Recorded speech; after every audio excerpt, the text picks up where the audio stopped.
안녕하세요, 여러분. 정보처리 기사 필기 제3과목 데이터베이스 구축입니다. 여러분 만나서 반갑습니다. 자, 먼저 우리가 논리 데이터베이스 설계부터 진행하도록 하겠습니다. 자, 데이터베이스 설계를 하는 데 있어서 자, 데이터베이스는 이제 우리가 무엇이다라는 것은 알고 들어왔죠. 데이터를 모아놓은 것이다. 예를 들어서 이제 우리가 네이버한테 뭐 좀 찾아줘라고 이야기를 할 때 네이버는 자체 가지고 있는 많은 데이터들이 있습니다. 거기에 접근을 해서 결과를 이렇게 알려주는 그런 역할을 하고 있죠. 자, 그러면 이 데이터베이스는 어떻게 구축할까? 우리가 이제 병원에 데이터베이스를 구축하세요 라고 하면 많은 자료들을 수집을 해야 되겠죠. 그래서 자, 사용자가 명령을 내려주면 그것에 맞는 데이터를 제공을 해줘야 됩니다. 그랬을 때 데이터베이스를 구축을 할 때 이제 설계를 해줘야 된다라는 거죠. 그래서 어떻게 구축하면 좋을까? 사용자의 요구를 잘 받아들이고 그거를 분석을 해서 컴퓨터 구조에 맞게 컴퓨터 구조에 맞게 변형을 한 다음에 특정한 DBMS로 데이터베이스를 구현을 해서 일반 사용자들이 사용할 수 있도록 해주는 것이 바로 데이터베이스 설계가 된다. 그러면 이 데이터베이스 설계를 할 때 좀 생각해 봐야 될 거, 고려할 사항은 무엇일까라는 겁니다. 먼저 무결성입니다. 무결성은 여러분이 어떻게 생각해 주면 되냐면 정확성이다라고 생각해 줘도 돼요. 정확한 데이터가 있어야 된다는 게 잘못된 데이터가 있는 게 아니라 정확한 데이터가 있어야 된다라는 겁니다. 네. 그다음에 이제 일관성입니다. 일관성이다라는 것은 이제 무엇이냐면 우리가 이제 어떤 질문을 했을 때 어떤 사람이 대답할 때마다 다르게 대답하면 일관성이 없어요라고 이야기를 하죠. 그래서 네, 처음부터 끝까지 변함없이 어떤 규칙에는 맞아야 된다라는 겁니다. 그다음에 이제 회복입니다. 시스템에 장애가 발생이 됐어요. 문제가 발생을 했을 때 직전의 상태, 직전의 상태로 돌아갈 수 있어야 된다라는 거죠. 그래서 만약에 우리나라 국민들의 국민카드 사용한 사용자들에 대한 내역이 있는데 그거를 담아놓은 DB가 좀 문제가 생겼다. 그러면 이제 항상 사본이 있으니까 이게 하겠죠. 이게 이제 회복입니다. 회복 덮어씌우는 게. 회복하는 게 좀 만만치 않죠. 데이터 양이 워낙 많기 때문에. 하여튼 회복은 장애가 발생을 하면 바로 직전의 상태로 복구할 수 있어야 된다라는 거고 보안을 설치해야 되겠죠. 우리나라 국민들의 주민번호가 담겨져 있는 DB가 해커를 당했다, 해킹을 당했다. 그 문제가 생기겠죠. 네, 그래서 정말로 보호할 수 있어야 된다라는 거고 효율성입니다. 자, 응답 시간에 대한 단축, 또는 저장 공간의 최적화 이러한 것들이 이제 가능해야 된다라는 거고 자, 지속적으로 데이터베이스를 추가할 수 있어야 된다라는 겁니다. 자, 이런 것들을 고려해서 데이터베이스를 설계를 하자. 그래서 데이터베이스 설계하는 순서, 사용자의 요구 조건을 어, 알아내서 이제 분석을 합니다. 그 다음에 이제 설계를 한 다음에 구현을 하게 되는 거죠. 개념적 설계, 논리적 설계, 물리적인 설계를 하게 된다. 개념적 설계에서는 이제 개념 스키마가 나오게 되고요. 여기서는 이제 요구 조건 분석을 받아들인 것을 이제 컴퓨터적인 것으로 해석해서 이제 그림을 잘 그려서 서로 이해를 높여주는 거죠. 그다음 이제 논리적인 설계에서는 이제 스키마 설계하는 단계가 되고 물리적 설계에서는 이제 저장 장치 면에서 여러 가지를 결정을 하고 최종적으로 이제 구현을 합니다. 그러면 이제 여기서부터 우리가 좀 더 자세하게 살펴보도록 하겠습니다. 자, 데이터베이스 설계하는 순서가 요구 조건 분석, 개념적 설계, 논리적인 설계, 물리적인 설계, 그리고 이제 구현이었습니다. 자, 여기서 여러분이 순서 기억을 해주면 되고요. 요구 조건 분석이다. 그러면 사용자가 무엇을 요구하는지 사용자로부터 필요한 조건을 네, 파악하는 단계가 되겠습니다. 그래서 여기서 이제 데이터를 많이 수집을 해줘야 되겠죠. 요구 조건을 많이 수집을 합니다. 네, 그래서 이걸 서류화 시켜야 되겠죠. 서류화 시키는 것을 우리는 뭐라고 해야 하나요? 명세화다라고 합니다. 그래서 요구 조건 명세를 작성한다. 이렇게 이제 말을 하고 있고요. 자, 그러면 이제 요구 조건 명세를 작성을 했어요. 그런데 이제 어, 사용자는 비전문가고, 아니 컴퓨터를 할 줄 모르고, 개발자는 이제 컴퓨터를 하고, 서로 이제 소통이 이루어져야 되겠죠. 그래서 여기서 이제 그림을 그리게 됩니다. 그 그림의 이름을 뭐라고 하느냐? ER 다이어그램이다라고 이야기를 합니다. 그래서 좀 더 쉽게 이제 개발자로 넘어가는 하나의 거치는 과정이다라고 생각해 주면 돼요. ER 다이어그램은 세 가지로 구성이 되는데 개체, 그다음에 이제 여기에 달리는 이제 속성, 그다음에 관계. 이제 이런 식으로 그림을 표현합니다. 예를 들어서 학생이라는 개체에서는 뭘 가져올 거냐? 이름, 주민번호, 뭐 성적 이런 것들을 가져오고, 교수자한테는 뭘 가져올 거냐? 가르치는 과목, 교수 번호, 네, 이런 식으로 가져올 거다. 그래서 학생과 교수는 수강의 관계가 있다. 이런 식으로 이제 그림을 그리게 되는 단계가 바로 개념 설계가 됩니다.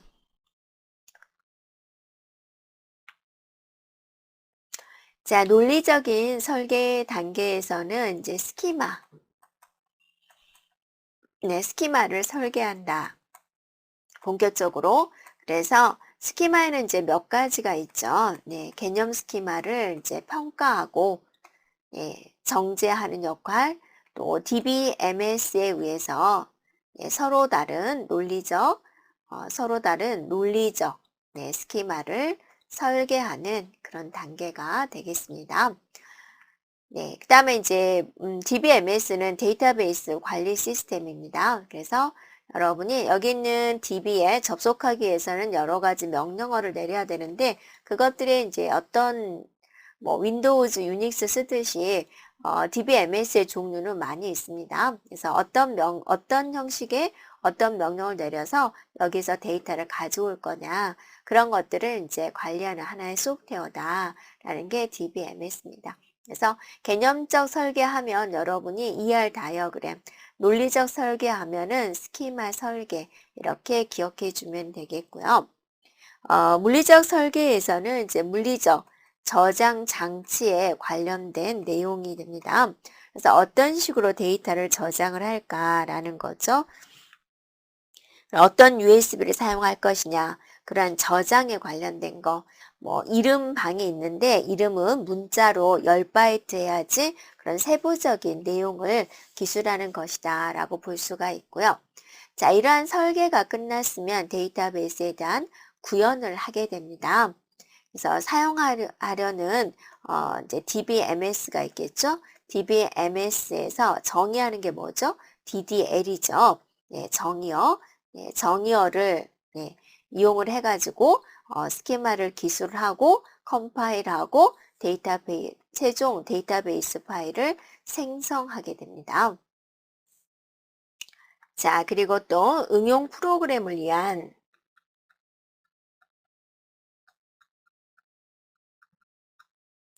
트랜잭션을 작성을 합니다.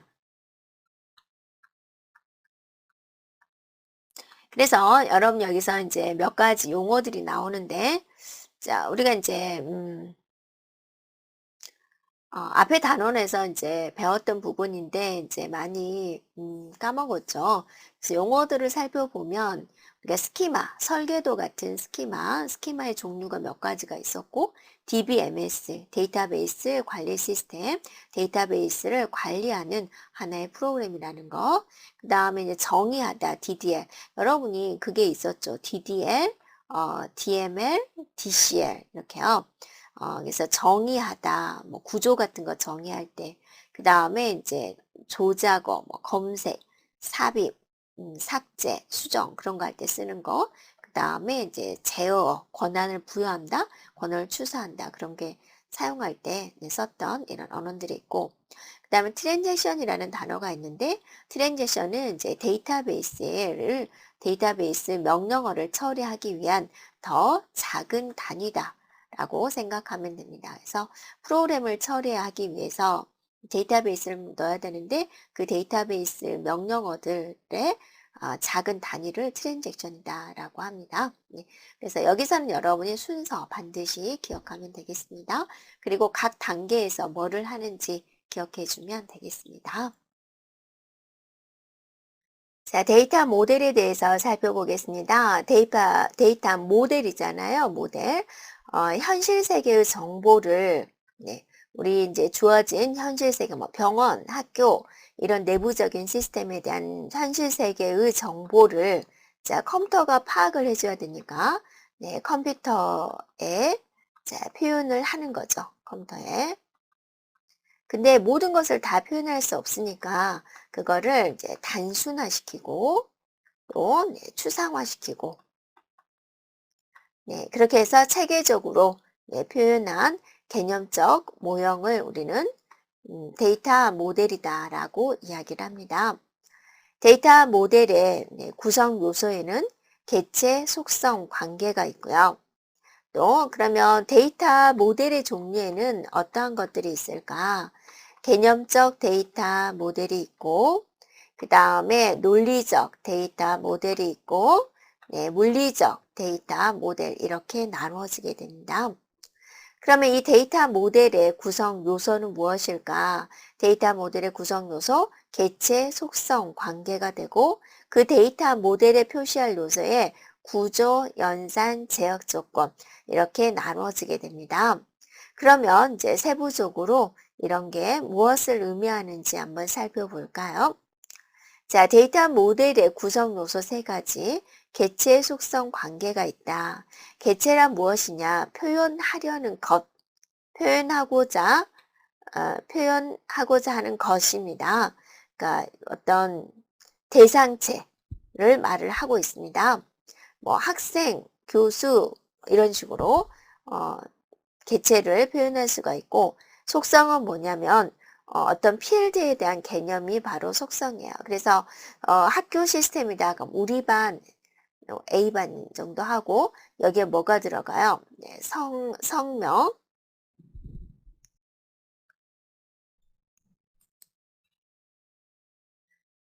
네, 성명, 뭐 주소, 네, 전화번호, 네, 이런 내용들이 이제 들어가겠죠.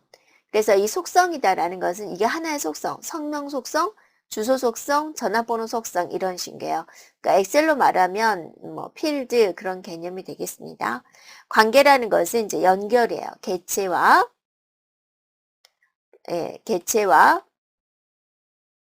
개체 사이를 이제 연결한 것을 이제 관계다라고 하는 거죠.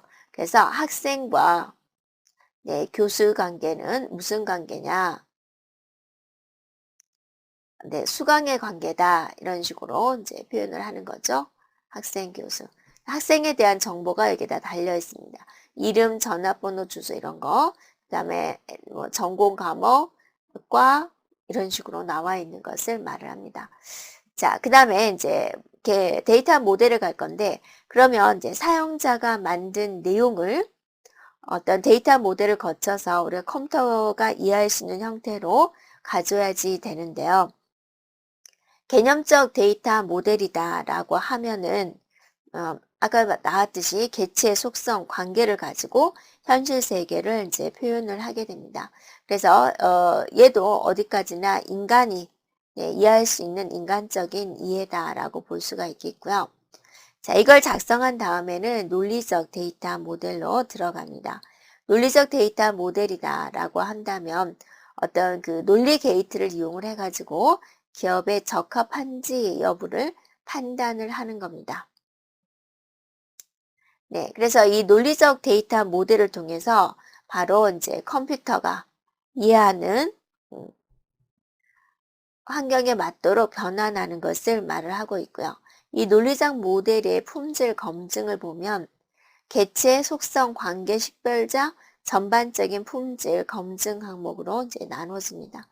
자, 개체 품질이다라고 한다면 음,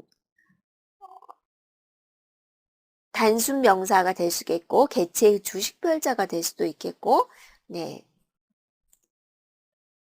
그래서 개체의 대표적인 거, 뭐 학생, 교수 그런 식으로 생각해 주면 되겠고, 자, 속성이다라고 한다면 자, 속성이다 그러면 이제 학생에서 뭐 이름, 전화번호, 주소 그런 것들을 속성이라고 그러고, 관계는 개체와 개체 사이에 어떤 관계가 있어서 연결되는지, 학생과 교수는 수강의 관계, 그다음에 회원과 책에는 뭐 구매의 관계, 그런 식의 이제 관계를 말을 하고요.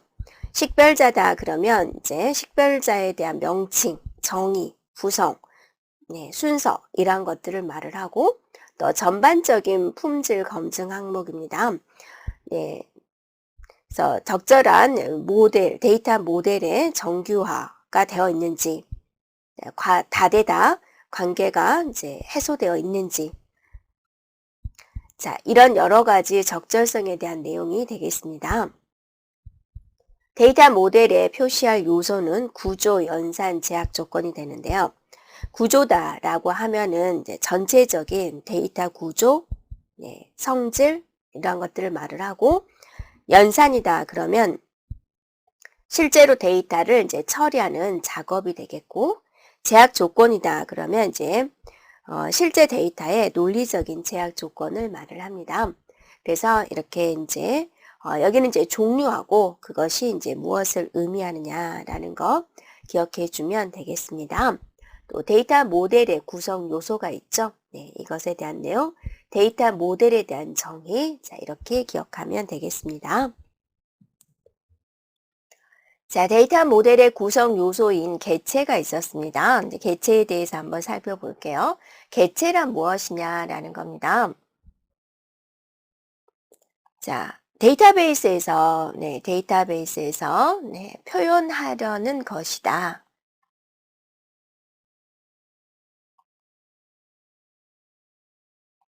자, 이렇게 볼 수가 있겠고요.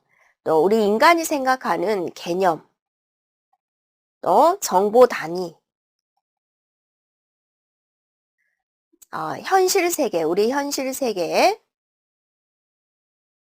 대상. 자, 이렇게 이제 우리가 정의를 해 볼 수가 있겠습니다. 자, 여러분이 보면은요, 교수라는 개체가 있다. 교수라는 개체. 또 학생이라는 개체가 있다. 이런 식으로 이제 우리가 살펴볼 수가 있고, 교수의 개체다가 하면 교수 한 명이 아니라 여러 명이 되겠죠. 그럼 그거를 A라는 교수, B라는 교수 구분하게 있어야 되겠죠. 그걸 이제 식별자라고 합니다. 그래서 유일한 식별자에 의해서 식별이 가능하다라는 겁니다. 같은 교수인데도 A 교수, B 교수 구분하는 뭐가 있겠죠. 네. 그 다음에 다른 개체가 있고, 네. 다른 개체와 어때요? 관계가 있어야 되겠죠. 관계가 있다. 있으니까 이제 우리가 같이 기술하겠죠. 교수와 학생과는 수강의 관계가 있다. 이런 한 개 이상의 관계가 있다. 자, 이렇게 우리가 정의를 내려볼 수가 있겠습니다. 그래서 우리가 이제 이렇게 하는 거죠. 교수라는 이제 개체다. 그러면 이제 거기에 교수 번호가 있을 거고, 또 성명이 있을 거고, 또 전공이 있을 거고, 거기에 대한 이제 소속이 있겠죠. 이런 식으로. 자, 이런 하나하나를 뭐라 그러냐? 속성이다라고 합니다. 교수 번호의 속성, 성명이라는 속성, 전공이라는 속성, 소속이라는 속성. 이걸 이제 통째로 교수다라는 개체다. 이건 이제 교수라는 개체다. 네, 이런 식으로 이제 우리가 볼 수가 있습니다. 자, 개체를 선정하는 방법. 자, 우리가 학교에 데이터베이스를 구축을 한다. 개체를 뭘로 잡아야 될까 고민이 되겠죠. 병원에 데이터베이스 구축을 한다. 뭐를 개체로 받아야 될까? 의사, 간호사, 뭐 이런 가지 이제 환자 이런 이제 방법이 있겠죠. 그래서 그러면 이제 우리가 전혀 모르는 분야에 가서 데이터베이스 구축 좀 해주세요 라고 했을 때 개체를 어떻게 잡을 거냐라는 거죠. 그러면 구체적으로 회사마다 구체적으로 설명한 업무 기술서가 있습니다. 그래서 업무 기술서를 참조를 하면 되고요. 또 실제로 그 업무를 담당하는 담당자가 있을 거고 그분과 이제 대화를 하는 거죠. 대화를 우리는 인터뷰한다라고 합니다. 자, 그리고 이제 실제 업무에서 사용되는 장부, 또 점표 이런 것들도 이제 이용할 수가 있겠고 또 자료 흐름도를 이용을 해서 업무 처리를 하는 경우가 있어요. DFD를 이용해서 그런 경우 이제 자료 처리도에 보면은 자료 저장소가 있습니다. 이런 것들을 이제 활용할 수가 있는데요. DFD란 무엇이냐면 어떤 처리 과정을 도용으로 만들어 준 겁니다. 그래서 판매자가 예를 들어서 판매자가 상품 등록을 해요. 무슨 일을 하느냐? 상품 등록을 해요. 그러면 이제 동그라미 딱 그려가지고 여기다 무슨 일을 하는지 자 상품 등록합니다. 프로세스 일한다 그거죠. 그러면 이제 상품 등록서를 이제 요구를 하면은 상품 등록하고 뭐 어디다가 할 거냐? 저장소가 있어야 되겠죠. 상품 대장에 그러니까 판매자가 상품 대장에 있는 데이터를 가져와서 상품 등록을 한다. 상품 등록서에 상품 좀 등록해 주세요라고 했을 때 이미 상품이 등록되어 있으면 굳이 등록할 필요가 없겠죠. 상품 대장에서 상품을 비교해서 상품 등록을 합니다. 이런 식으로 하는 일, 처리 과정을 도용 중심으로 기술한 것을 우리가 DFD라 그래요. 그럼 여기 보면 저장소가 있죠. 이게 저장소라는 뜻인데, 자, 이거를 이제 우리가 참조한다라는 겁니다. 이제 개체 이름을 이제 어떻게 지정을 할 거냐. 그러면 실제 업무에서 네, 사용하고 있는 용어를 이제 지정을 하면 되고, 자, 약어. 네, 약어 사용은 되도록이면 하지 말자. 가능하면 이제 단순 명사를 사용하자. 그다음에 모든 개체명은 유일해야죠. 의사라는 개체, 환자라는 개체. 그런데 의사라는 개체와 환자라는 개체 이름 다르잖아요. 서로 말이 되게 자, 두 개가 서로 달라야 된다. 개체는 모두 서로 달라야 된다. 개체 이름은 유일해야 된다. 그렇게 말을 하게 됩니다. 자, 문제 살펴보겠습니다. 다음 가로 안에 들어갈 내용으로 타당한 것은 그랬습니다. 데이터 모델은 일반적으로 세 가지 구성 요소를 포함하고 있다. 구조, 제약 조건. 자, 우리가 세 가지 기억해 줘야 되는 거죠. 네, 그건 바로 뭡니까? 네, 처리하는 작업에 해당된 연산이 되겠습니다. 그래서 정답은 2번입니다. 자, 여기까지 진행하겠습니다.